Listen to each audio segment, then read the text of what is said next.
It's been quite a while since the last Just to Film video, and if you don't follow Just Too Good, you're probably very confused right now. There's just been a lot of changes to my life. Alright, but that's not related to this video. In this video, I just want to talk about The Curse, which was this amazing TV show that just ended yesterday. It's from Nathan Fielder, who directs a lot of the episodes, written from Fielder and also Benny Safdie. Fielder and Benny Safdie star, along with Emma Stone. Emma Stone also produces it. I love this show. To be fair, I love Nathan Fielder's previous shows. Nathan For You is amazing, and The Rehearsal is amazing. But one quality that this has with The Rehearsal that this doesn't have with Nathan For You is that it's profound. All three of them are hilarious and some of the funniest shows you'd see on TV. If you like that awkward kind of cringe humor, which is like my sense of humor to a T. But unlike those other two shows, this is a drama. So this is a scripted drama. It's not a docu-reality series. So I was wondering if Nathan Fielder could actually prove his acting chops and provide an interesting dramatic role. And he exceeded my expectations. He has such a great range in here where he still keeps that Nathan Fielder persona of awkwardness and everything, but he reaches heights of emotion that I did not ever see him reach before, and they are very effective. He does a fantastic job, and Benny Safdie is great, and Emma Stone is great. They're fantastic. I think all the performances in the show are great. And the show seemingly utilizes a lot of amateur actors, which add more to the realism of the show. The script does feel very genuine, and it doesn't feel like they're pulling anything that's like, oh, that's just a cheap plot device or anything like that, which I love because it's a very unique script.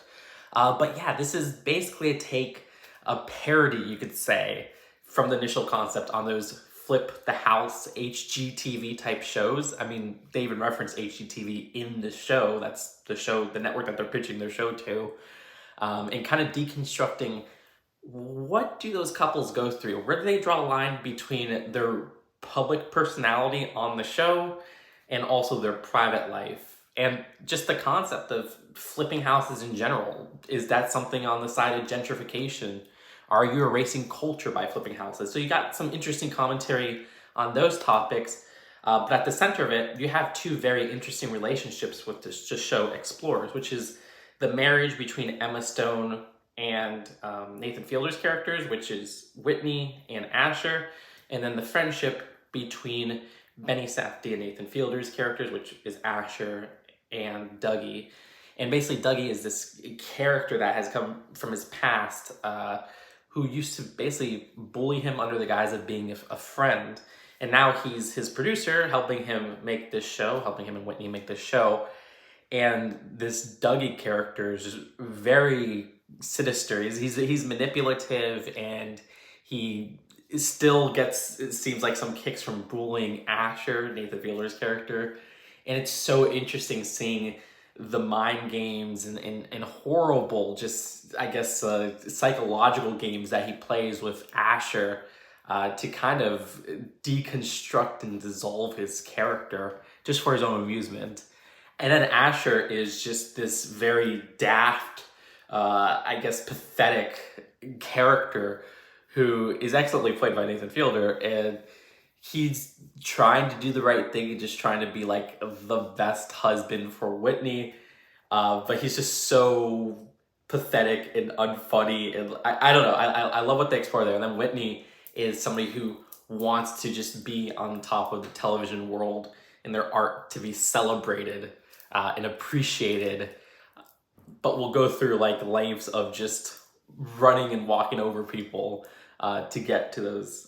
So there's a lot of interesting topics that this explores, and I love that awkward sense of humor that's just throughout. It's like the funniest thing I've seen last year. I was laughing, and like throughout each episode, every scene feels effective, and the scenes have elements of drama or humor that work in that regard, and build towards a very interesting narrative where the last episode goes in the direction that I did not expect at all. I was mad at first. I was like, oh wow, they're botching this finale, but wow, it became something so unexpected and so thrilling.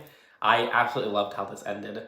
So yeah, I love this series. If I had any problems, it would be if anything, I like the score a lot, but sometimes the score will start with like a really loud note where it's this electronic experimental score, similar to some of the Safdie scores from like Good Time and stuff like that.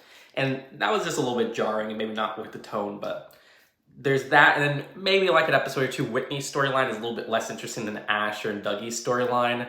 But my God, just fantastic. And visually, this is directed very well. I mean, it has a very naturalistic style, you know, fly on the wall design, with some great long takes and winners.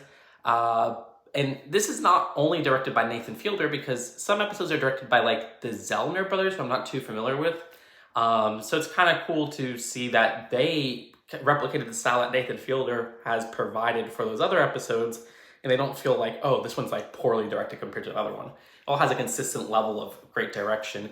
And there's some interesting things they do visually that I've never seen done in other movies, which is unexpected from something like this. So yeah, I adored this. It might be a 10 on rewatch. I really want to rewatch it. It's a 9 now. I love this. And there's an ending. Episode 4's ending is just like the funniest thing I've ever seen. Like, it's top 5 funniest things I've ever seen in my life. Like, I was dying. It was the funniest thing I saw in all 2023.